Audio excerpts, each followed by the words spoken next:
Hello అండి, welcome back to our channel. అందరూ ఎలా ఉన్నారు? బాగున్నారా?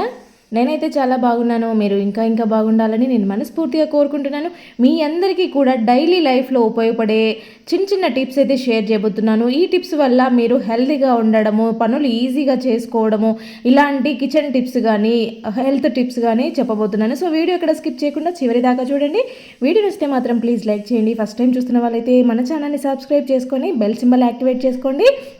ఇంకా వీడియోలోకి వెళ్ళిపోతే ఇక్కడ చూపిస్తున్నాను కదా, కొబ్బరి గిన్నెలు. మనము ఇంట్లో అప్పుడో ఎప్పుడో దేవుడి దగ్గర కొబ్బరికాయ కొట్టినప్పుడు ఇలాంటివి వస్తూ ఉంటాయి కదా, వాటిని అయితే పడేయకుండా ఒక కవర్లో ఎత్తి పెట్టేసుకుంటా ఉండండి. ప్రతిదీ కూడా మనకి ఏదో ఒక రకంగా ఉపయోగపడుతూనే ఉంటుంది. అలాగని చెత్త అంతా ఎత్తి పెట్టుకోమంటారు అంటే అలా కాదు.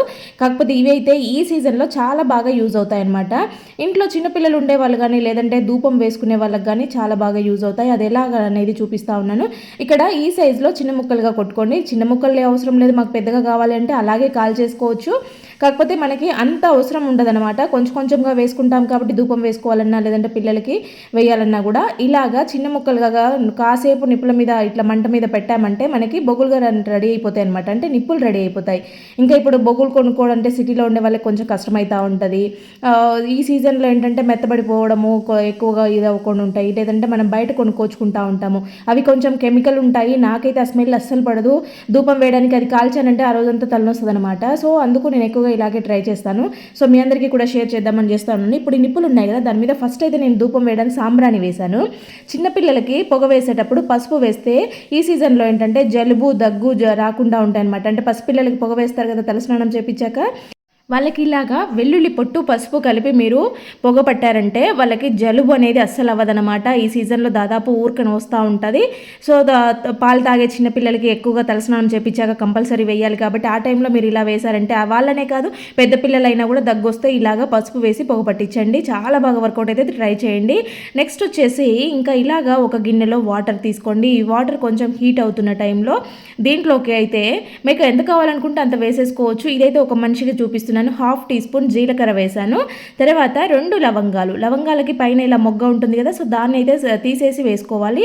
అది కొంచెం బాడీ హీట్ చేస్తుంది అనమాట. అది లేకుండా తీసుకోవడం మనకి లవంగం ఎటువంటి ప్రాబ్లం ఉండదు. చూడండి, ఇలాగా పైన ఉండే మొగ్గను తీసేసి ఇలాగా ఆ రెండింటిని కూడా వీటిలో వేసేసి బాగా మరిగిచ్చేసుకోవాలి. ఒక 5 నిమిషాలు ఇలాగా బాయిల్డ్ అవ్వాలి. దీంట్లో జీలకర్ర అనేది మనకి మంచిగా పనిచేస్తుంది కాబట్టి సో అదంతా కూడా కలర్ చేంజ్ అయ్యేలాగా ఇలాగా మరిగిచ్చేసుకోవాలి. కలర్ చేంజ్ అయ్యాక తీసేసి వడకట్టేసుకోవాలి. లేదు మేము ఇలాగే జీలకర్రతో పాటు తీసుకుంటామంటే అలాగైనా తాగొచ్చు. కాకపోతే ఏంటంటే అట్లా అవి తగులుతూ ఉంటాయి కాబట్టి తాగలేము కాబట్టి ఇలా తీసుకోవాలన్నమాట. చూడండి, ఇక్కడ ఇలాగా వాటర్ అయితే ఇలా ఇంత హీట్గా ఉన్నప్పుడు అస్సలు తాగొద్దు. మరి చల్లగా చేసుకొని కూడా తాగొద్దు అనమాట. కొంచెం గోరువెచ్చగా ఉండాలి. మరి మనం టీలు కాఫీలు తాగినంత హీట్ కాకుండా కొంచెం లైట్గా వేడిగా ఉండాలి. మీరు అన్నం తిన్న తర్వాత రోజు నైట్ పడుకునేటప్పుడు అన్నం తిన్న తర్వాత ఒక హాఫ్ అన్ అవర్కి ఇలాగ వాటర్ తీసుకోండి.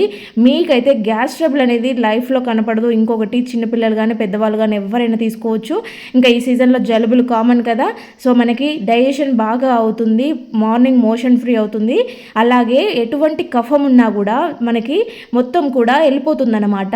సో రాత్రిళ్ళు పడుకునే ముందు తాగడం వల్ల దీనికి ఇన్ని బెనిఫిట్స్ ఉంటాయన్నమాట. సో ఇలాగ ట్రై చేయండి. గ్యాస్ ట్రబుల్తో ఇబ్బంది పడే వాళ్ళైతే ఖచ్చితంగా ట్రై చేయండి. కావాలంటే మీరు దీంట్లో సోంపు కూడా వేసుకోవచ్చు. ఇంకా నెక్స్ట్ వచ్చేసి పిల్లలకైతే జలుబులు జ్వరాలు వచ్చినప్పుడు ట్యాబ్లెట్స్ పెట్టిస్తూ ఉంటాము. స్కూల్కి పంపించకుండా ఇంట్లో 2-3 రోజులు పెడతాం కానీ కోర్స్ అయితే అయిపోదు కదా, ఒక 5 days అట్లా ఉంటుంది. సో వాళ్ళకైతే ట్యాబ్లెట్స్ పెట్టించినప్పుడు వాళ్ళు ఆటోమేటిక్గా మర్చిపోతూ ఉంటారు ఆఫ్టర్నూన్ వేసుకోవాల్సినవి. అంతేకాకుండా ఆఫీస్లకు వెళ్ళే వాళ్ళైనా సరే అంత తొందరగా గుర్తురాదనమాట. రెగ్యులర్గా వేసుకునే వాళ్ళైతే ఒక రకం, కానీ ఎప్పుడన్నా ఒకసారి వేసుకునే వాళ్ళకైతే అంత ఈజీగా గుర్తురావు. సో మర్చిపోతూ ఉంటారు. అలాంటప్పుడు మనం పిల్లలకైనా కూడా ఈజీగా గుర్తు చేయడం కుదరని పని కాబట్టి వాళ్ళకి వాటర్ ఎలాగో పెట్టిస్తూ ఉంటాము. ఆ వాటర్ బాటిల్కి ఒక రబ్బర్ వేసి మనం ఇలాగ ట్యాబ్లెట్ స్ట్రిప్స్ని పెట్టించామంటే వాళ్ళు వాటర్ తాగే టైంలో ట్యాబ్లెట్ గుర్తొస్తుంది. ట్యాబ్లెట్ ఈజీగా వేసేసుకుంటూ ఉంటారు. ఇవన్నీ కాదు, ఏవైనా కూడా పెద్దవాళ్ళైనా చిన్నపిల్లలైనా కూడా ఒక్కోసారి మర్చిపోతూ ఉంటారు కాబట్టి ఆ ప్రాబ్లం రాకుండా, లేదంటే ట్యాబ్లెట్ ఎక్కడన్నా పడిపోకుండా ఉండాలన్నా కూడా ఇలాగ బాటిల్కే పెట్టించేసారంటే వాళ్ళకి కన్వీనియంట్గా ఉంటుంది, గుర్తు చేసినట్టు కూడా ఉంటుంది.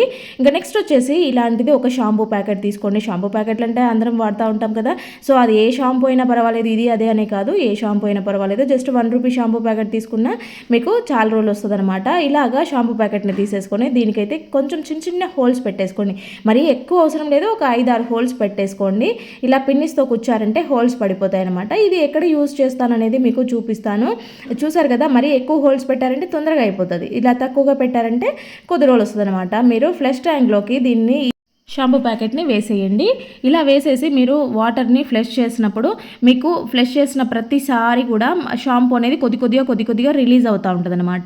సో అప్పుడు ఏంటంటే మనకి మంచి స్మెల్తో పాటు ఎప్పుడు ఫ్లష్ చేసినా కూడా కొంచెం క్లీనింగ్ లాగా అయిపోతూ ఉంటుంది అనమాట. ప్రతి ఫ్లష్ కూడా కొంచెం క్లీన్ చేసినట్టు అయిపోతూ ఉంటుంది, మంచి స్మెల్ వస్తూ ఉంటుంది.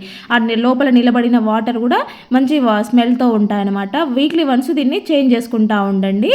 ఇంకా నెక్స్ట్ వచ్చేసి పిల్లలు తల కొంచెమే హెయిర్ కొంచెమే ఉంటుంది కాబట్టి షాంపూ ప్యాకెట్ మొత్తం యూజ్ చేసుకోలేరు. కాబట్టి ఇలాగా ఓపెన్ చేశాక సగం ప్యాకెట్ మిగిలిపోవడము, లేదంటే 3/4 మిగిలిపోవడం లాంటివి జరుగుతూ ఉంటాయి కదా. సో ఇవేంటంటే అక్కడ పెట్టేయడం వల్ల బయటకంతా కారడమో లేకపోతే అక్కడ ఉన్న ప్లేస్ అంతా గలీజ్ అవ్వడం లాంటివి జరుగుతూ ఉంటాయి. ఇవనే కాదు, కంఫర్ట్ ప్యాకెట్లు ఇలాంటివి కూడా ఒక్కొక్కసారి కొంచెమే యూజ్ చేసుకోవాల్సి వచ్చినప్పుడు ప్యాకెట్ని మళ్ళీ మనం నిలబెడతా ఉంటాం ఎక్కడన్నా. అలా అవి పడిపోకుండా ఉండాలన్నా ఇంట్లో ఏదైనా పాతది క్లచెస్ ఉంటాయి కదా, అంటే మనం యూజ్ చేయట్లేదు, కలర్ షేడ్ అయ్యాయి, విరిగిపోయాయి అనుకునే లాంటి క్లచ్ని తీసుకొని ఇలాగ పెట్టేసుకొని మీరు బాత్రూంలో కానీ ఎక్కడైనా, అంటే మీరు ఇవి ఎక్కడ పెట్టుకుంటారు, కంఫర్ట్ ప్యాకెట్లు అయితే బయట పెడతారు, షాంపూ ప్యాకెట్లు అయితే వాష్రూమ్లో పెట్టుకుంటారు కదా. సో అలాంటి ప్యాకెట్స్ ఏవైనా ఉంటే కూడా ఇలాగ క్లచ్ పెట్టేసి మీరు నిలబెట్టుకున్నారు అంటే ఇలా కింద పడిపోయే ఛాన్సెస్ ఉండవు అనమాట. ఇంకా నెక్స్ట్ వచ్చేసి టూత్ పేస్ట్ అయితే వాడుతూ ఉన్నాక అయిపోతూ ఉంటుంది. సో మనం దాన్ని అంత ఈజీగా పడేయము, దాన్ని రకరకాల ప్రయత్నాలు చేసి వాడుతూ ఉంటాము. సో అన్ని ప్రయత్నాలు అవసరమే లేకుండా జస్ట్ మనకి ఒక్క ఫోర్క్తో ఈ ప్రాబ్లం క్లియర్ అవుతుంది అనమాట. నీట్గా వచ్చేస్తుంది. మనము దాన్ని కట్ చేయడము, అట్లా చేయడం, ఇట్లా చేయడం అసలు అవసరమే లేకుండా ఇలా చూడండి, నేను వీడియోలో చూపిస్తున్న విధంగా ఫోర్క్ని ఇలా పెట్టేసి మిడిలోకి చొప్పించాలన్నమాట. ఆ పక్క రెండు ఈ పక్క రెండు ఫోర్క్ ఉంటాయి. సో ఇట్లా అంటున్నప్పుడు చూడండి, అసలు మీకు నేను చూపిస్తాను, ఎడ్జెస్ చూడండి ఎంత సన్నగా మొత్తం అణిగిపోయి వచ్చేసాయి కదా. ఫోర్క్ వల్ల ఇలాగా ఫోర్క్ని పెట్టేసి మనం అన్నామంటే తొందరగా వచ్చేస్తుంది అనమాట. ఎక్కువ శ్రమ పడకుండా, దాంట్లో కొంచెం కూడా వేస్టేజ్ అవ్వకుండా వచ్చేస్తుంది అనమాట. చూడండి అసలు ఎంత ఫ్లాట్గా అయిపోయిందో మొత్తం రెండు అంటేసుకొని. సో ఇది చాలా బాగా వర్కౌట్ అవుతుంది. మీకు ఎప్పుడైనా అలా పేస్ట్ అయిపోయినప్పుడు, లేదంటే ఏదైనా క్రీమ్స్ అయిపోయినప్పుడు కూడా మీరు కట్ చేసి పెట్టుకోవడం కాకుండా ఇలా చేసేసుకోండి, చాలా సింపుల్గా యూజ్ చేసేసుకోవచ్చు. ఇంకా టూత్ బ్రష్లు మనము వాడి పడేస్తూ ఉంటాము, లేదంటే ఏవైనా ఒకటి రెండు ఎత్తి పెట్టుకుంటాం ఎప్పుడైనా ఏదైనా క్లీనింగ్ కోసము. సో అలాంటి క్లీనింగే కాకుండా దీనిని ఇంకొక రకంగా కూడా నేను క్లీన్ చేసే బ్రష్ తయారు చేసి చూపిస్తాను. చూడండి, ఇక్కడ పైన ఉన్న పార్ట్ని కట్ చేసేసి దీనిని అయితే కొంచెం ఇలాగా హీట్ చేసేసుకోవాలన్నమాట. హీట్ చేయడం వల్ల అదేంటి ప్లాస్టిక్ కాబట్టి మెల్ట్ అవుతుంది. ఆ మెల్ట్ అయిన దానిని దీనికి వెనక సైడ్ అంటించేసామంటే చాలా స్టిఫ్గా నిలబడుతుంది. మనం ఏ గ్లూ అవసరం లేదు, ఏ గమ్ అవసరం లేదు, ఎటువంటి ఫెవికిక్ అవసరం లేదు, జస్ట్ అది హీట్ చేస్తే సరిపోతుంది. చాలా స్టిఫ్గా నిలబడిపోతుంది అనమాట. ఇలాగా మనకి డస్టింగ్ చేసుకుంటూ ఉంటాం కదా, ఏవైనా చిన్న చిన్న ఐటమ్స్ డస్ట్ చేయాలంటే చూడండి, ఇక్కడ దీనితో ఇలాగా నీట్గా చేసేసుకోవచ్చు. ఎటువంటి దాంట్లోకైనా కూడా ఈజీగా పోతుంది. సో మనము నీట్గా క్లీన్ చేసేసుకోవచ్చు అనమాట.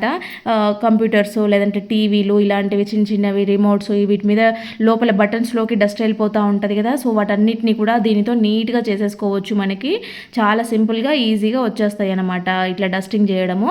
అందుకు ఇది చాలా బాగా యూజ్ అవుతుంది. ఒకటి ఇలా రెడీ చేసి పెట్టుకున్నారంటే అదే ఉంటుంది, ఎలాగో పడేసే బ్రష్లే కాబట్టి ఒకటి పెట్టుకున్నాము అంటే మనకి ఎప్పుడైనా ఇలాగా డస్టింగ్ చేయాల్సి వచ్చినప్పుడు ఇది చాలా బాగా ఉపయోగపడుతుంది అనమాట. చూడండి, ఇలాంటివి కూడా ఏవైనా సరే, డిజైన్స్ ఉన్నవైనా సరే, ఎట్లాంటివైనా సరే మంచిగా నీట్గా క్లీన్ చేసేసుకోవచ్చు. డస్ట్ అనేది చాలా సింపుల్గా వెళ్ళిపోతుంది, మనకి తడితో అవసరం లేదనమాట. చూడండి ఎంత స్ట్రాంగ్గా ఉందో, గట్టిగా అతుక్కునింది కదా. సో ఇది ఒకటి రెడీ ఇంట్లో పెట్టుకున్నామంటే మనకి యూజ్ అవుతుంది. ఇంకా నెక్స్ట్ వచ్చేసి ఇంట్లో అందరూ కామన్గా ఫేస్ చేసే ప్రాబ్లము బొద్దింకలు. వాటితో పాటు ఇంకా చాలామంది కూడా ఇళ్లలో ఎలుకలు వస్తున్నాయని చెప్తా ఉంటారు. సో ఇదైతే బెస్ట్ అంటే బెస్ట్ సొల్యూషను, ఇంతకు మించిన ఐడియా వేరే లేదని చెప్పొచ్చు. ఎందుకంటే చాలా బాగా వర్కౌట్ అవుతుంది. ఒకసారి ట్రై చేయండి. ఇవి ఎలుకలు ఇంట్లోనే చచ్చిపోతాయేమన్న భయం కూడా అవసరం లేదు. మీరు ఇలాగా అన్నంలో హార్పిక్ వేసి పెట్టండి. అన్నం కదా ఇలా చేయొచ్చు అలా చేయొచ్చనొద్దు అని కామెంట్ మాత్రం పెట్టకండి. ఎందుకంటే అన్నం అవి తింటాయి కాబట్టి మనము అవి తినే ఐటమ్స్లోనే కదా పెట్టుకుంటా ఉంటాము, ఏది పెట్టాలనుకున్నా కూడా. ఎలుకలతో కొంతమంది చాలా ఇబ్బంది పడుతూ ఉంటారు, పేపర్స్ కొట్టేస్తూ ఉంటాయి, బట్టలు కొట్టేస్తూ ఉంటాయి, ఇవంతా జరుగుతూ ఉంటాయి కదా. సో ఇలా అన్నంలో హార్పిక్ కలిపేసి మీరు కావాలంటే ఇలాగే పెట్టేసుకోవచ్చు. కొంచెమే ప్రాబ్లం ఉంటే, లేదు చాలా హెవీ ప్రాబ్లం ఉంది ఎక్కడ పడితే అక్కడ ఉన్నాయి అనుకుంటే కొంచెం చిన్న చిన్న ముద్దలుగా చేసి ఆ ప్లేసెస్లో పెట్టేసేయండి, తొందరగా కంట్రోల్ అవుతాయి. ఇంకా నెక్స్ట్ వచ్చేసి నాకు వీటిని చూడగానే మీ అందరికీ కూడా చూపిద్దామని ఒక ఐడియా వచ్చేసింది అనమాట. సో ఇవేంటంటే మీకు ఐడియా వచ్చిందా? ఇవి చూడగానే చింతగింజలు అనమాట, అంటే కాల్చిన చింతగింజలు. యాక్చువల్గా పచ్చగింజలు ఉంటే నేను కాల్చి చూపిద్దామని కొనాలనుకున్నాను, నా దగ్గర ఇప్పుడు ప్రస్తుతం అవైలబుల్ లేవు, కాల్చినవి మాత్రమే ఉన్నాయన్నమాట. సో కాల్చిన తర్వాత పొట్టు తీసినవి ఇవి.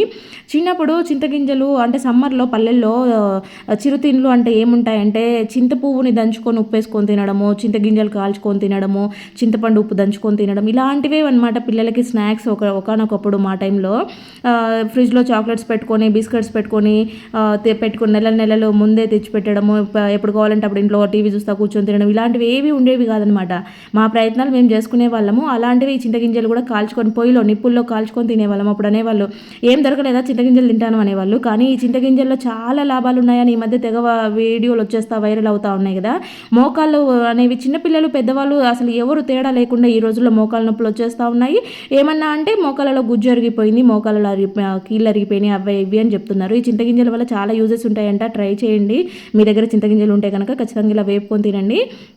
నెక్స్ట్ ఇంకొకటి చూడండి, ఇలా పిన్నీస్ అయితే మనము స్కార్ఫ్లకు కానీ అంటే చున్నీలకు కానీ శారీకి పిన్ పెట్టుకుంటూ ఉంటాం కదా, దాదాపు ఈ పిన్లోకి లోపలికి విరుక్కుపోతూ ఉంటుంది. బ్లౌజులకు అయితే ఇంకా ఎక్కువ ఈ ప్రాబ్లం ఫేస్ అవుతూ ఉంటుంది. మనం ఇలా కొంగుని జాకెట్కి పెట్టుకునే టైంలో ఆ రెండింటి మధ్యలోకి ఇరుక్కొని పోయి అటు చీర పాడవుద్ది, ఇటు జాకెట్ పాడవుద్ది, ఏదైనా కొంచెము డెలికేట్గా ఉండే శారీస్ అయితే కనుక. సో అట్లాంటి ప్రాబ్లం రాకుండా ఉండాలంటే మీరు కొన్ని సేఫ్టీ పిన్స్కి ఇలాగా నెయిల్ పాలిష్ పెట్టేసుకోండి. ఎందుకంటే ఇలా పెట్టినప్పుడు ఏమవుద్దంటే ఆ రింగ్ ఉంటుంది కదా, ఆ రింగ్లో ఉండే గ్యాప్ అంతా ఫిల్ అయిపోతుంది అనమాట నెయిల్ పాలిష్ వల్ల. అప్పుడు మీరు దానిని ఇలాగ పెట్టినప్పుడు ఏమవుతుందంటే దాంట్లోకి క్లాత్ వెళ్లకుండా అక్కడికి ఆపేస్తుంది. ఇంకొకటి నెక్స్ట్ ఏంటంటే మనం ఇలా జాకెట్కి పిన్ పెట్టుకున్నప్పుడు పైన కొంగు దగ్గర అది తెల్లగా పిన్నిస్ కనిపిస్తుంది. సో అట్లా పిన్నిస్ కనపడకుండా ఉండాలంటే మీ దగ్గర నెయిల్ పాలిష్లు కొన్ని 4-5 రకాలు అందరి దగ్గర ఉంటాయి, ఈ రోజులలో లేకుండా ఎవరున్నారు. సో సేఫ్టీ పిన్స్కి ఒక 5-6 పిన్నులకి ఇలాగా కలర్కి ఒకటి పెట్టేసేయండి, నెయిల్ పాలిష్ ఇలా పెట్టేయండి. అప్పుడు ఏంటంటే మనకి ఏ చీరకి మ్యాచింగ్ అవుతుందో ఆ పిన్ను తీసుకొని మనము జాకెట్కి కొంగుకి పెట్టేసుకున్నామనంటే అసలు మనం అక్కడ పిన్ పెట్టుకున్నది కూడా కనపడకుండా ఉంటుంది అనమాట, సేమ్ కలర్ పెట్టడం వల్ల. ఇంకొకటి నెయిల్ పాలిష్ మనము ఆగమాగం పెట్టుకుంటూ ఉంటాము, ఎక్కడికైనా వెళ్ళాల్సి వచ్చినప్పుడు గబగబా పెట్టేసుకుంటూ ఉంటాము. కొంతమందికి అయితే ఎంత నీట్గా పెట్టుకున్నా కూడా సెట్ అవ్వదనమాట, కొద్దిగా పక్కకు అంటుతూ ఉంటుంది. అలాంటి వాళ్ళ కోసము ఇది బెస్ట్ ఐడియా అనమాట. ఫస్ట్ నెయిల్కి మొత్తము వ్యాజ్లైన్ అప్లై చేయండి, తర్వాత మీరు నెయిల్ పాలిష్ పెట్టుకోండి. మీరు ఏం చూసి పెట్టుకోని అవసరం లేదు, గబగబా పెట్టేసుకున్నా పర్వాలేదు. ఒకవేళ పక్కకి ఎక్కడైనా అంటినా కూడా ఆల్రెడీ అక్కడ వ్యాజ్లైన్ ఉంటుంది కాబట్టి జస్ట్ అట్లా అంటే చాలు, నెయిల్ పాలిష్ అంతా పోతుందన్నమాట. నెక్స్ట్ వచ్చేసి రెగ్యులర్గా చపాతీ చేసే వాళ్ళైతే ఈ ప్రాబ్లం ఫేస్ చేస్తూ ఉంటారు. ఇక్కడ చూడండి ఎంత నీట్గా వేసుకున్నా, ఎంత పెద్ద ప్లేట్లో పిండి జల్లెడ పట్టినా కూడా పిండి అనేది పక్కకు పడిపోతూ ఉంటుంది, కొంచెమన్నా రాలుతూ ఉంటుంది, పౌడర్ లాగా లేస్తూ ఉంటుంది. ఆ కిచెన్ కౌంటర్ టాప్ అంతా గలీజ్ అవుతూ ఉంటుంది అనమాట. ఇంకా మళ్ళీ చపాతీ చేసిన ప్రతిసారి మొత్తం వాష్ చేసుకోవాల్సి వస్తూ ఉంటుంది. అలాంటి ప్రాబ్లం రాకుండా ఇప్పుడు నేను చూపిస్తున్న విధంగా అయితే మీరు పిండి జల్లెడ పట్టేసుకోండి. కొంతమంది పిండి జల్లెడ పట్టింది మనసు ఒప్పదనమాట, అంటే అలవాటు పడిపోయి ఉంటారు. సో అలాంటి వాళ్ళైతే ఖచ్చితంగా ఇది ట్రై చేయండి, మీకు చాలా యూజ్ అవుతుంది, పని చాలా తగ్గిస్తుంది అనమాట. చూడండి పిండి అంతా కూడా ఒకటే దగ్గర కుప్పలాగా పడిపోయింది కదా, ఇలా గ్లాస్లో వేసి పోయడం వల్ల ఈ టిప్ చాలా బాగా వర్కౌట్ అవుతుంది. ఈసారి ఇలాగా ట్రై చేసి చూడండి, ఎందుకంటే మీ పనిని తగ్గించుకోండి. చపాతీ చేయడం అంటే పెద్ద పనే కాబట్టి పని తగ్గించుకోండి. ఇంకొకటి ఏంటంటే ఆగ్నేయ దీపం అనేది మన ఇంట్లో ఎటువంటి వాస్తు దోషాలు ఉన్నా కూడా ఇదైతే చక్కగా వర్కౌట్ అవుతుంది. ఒకసారి ట్రై చేసి చూడండి. ఇంట్లో అందరికీ ఆరోగ్యం బాగుండడం లేదు, ఎప్పుడు ఏదో ఒక సమస్య వస్తుంది అనుకునే వాళ్ళు ఒక వారం రోజులు కంటిన్యూగా పెట్టి చూడండి. మీకు మంచిగా అనిపిస్తేనే నెక్స్ట్ ట్రై చేయండి, లేదంటే స్కిప్ చేసేయండి. వారం పెట్టలేము అనుకుంటే ఫ్రైడే కానీ మంగళవారం కానీ ఇలా వారంలో 2 సార్లన్నా పెట్టి ఒక 5-6 సార్లకు పెట్టి చూడండి. మీకు బాగుంది అనిపిస్తే నెక్స్ట్ పెట్టేసుకోండి, బలవంతం ఏం లేదు. నేను పెడుతున్నాను కాబట్టి మీ అందరికి చూపిద్దాం, నాకు బాగుందనేసి పెడుతున్నాను అనమాట, వీడియో షేర్ చేస్తూ ఉన్నాను. ఫ్రెండ్స్ మరి వీడియో చూశారు కదా, వీడియో నచ్చితే మాత్రం ప్లీజ్ లైక్ చేయండి. మీరు ఇచ్చే ఒక లైక్ వల్ల మీలాంటి ఇంకొంతమందికి మన వీడియో సజెస్ట్ అవుతుందన్నమాట. నేను పెట్టబోయే పెట్టిన వీడియోలన్నీ కూడా రీయూజెస్ వీడియోస్, కిచెన్ టిప్స్, ప్రతి ఒక్కరికి కూడా డైలీ లైఫ్లో ఉపయోగపడే చిట్కాలన్నమాట. సో వేస్ట్తో రీయూజ్ ఎలా చేసుకోవాలనే ఐడియాస్ కూడా చాలా ఉన్నాయి మన ఛానల్లో. సో ఇంకా ఎవరికైనా ఇంట్రెస్ట్ ఉండి చేసుకోవాలనే వాళ్ళకి మన వీడియో సజెస్ట్ అవుతుంది కాబట్టి ప్లీజ్ లైక్ చేయండి. అలాగే ఇప్పుడు ఈ వీడియోలో ఏ టిప్ బాగా నచ్చిందనేది కామెంట్ పెట్టడం మాత్రం అస్సలు మర్చిపోవద్దు. మీరు అలా పెట్టడం వల్ల నాకు ఫుల్ సాటిస్ఫాక్షన్ ఉంటుందన్నమాట, అరే ఇది వీళ్ళకి బాగా నచ్చింది, ఇది వీళ్ళు చేసుకున్నారు అనేసి. సో మీరు కామెంట్ పెట్టడం మాత్రం అస్సలు మర్చిపోవద్దు.